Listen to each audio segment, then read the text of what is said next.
Dentre vários programas realizados pelo Museu de Arte Contemporânea, o MAC, está o Interarte, que acontece mensalmente na unidade do Parque Ibirapuera. O tema deste Interarte é baseado na exposição Poéticas da Natureza, de curadoria de Kátia Canton. A professora Andréa Amaral, responsável pelo programa, fala sobre as propostas e resultados do Interarte.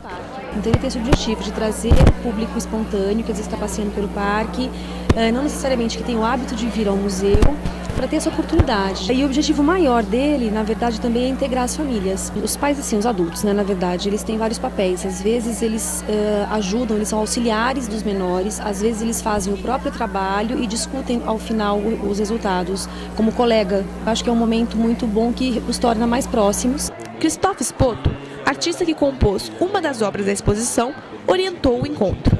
A minha proposta poética é, de alguma forma, perpetuar a beleza da vida cotidiana que tem no mundo. Eu consigo atingir esse resultado a partir de uma técnica que é bastante simples, mas é pouco conhecida. E o Interarte de hoje que a gente fez, a gente colocou à disposição do público essa maneira de trabalhar.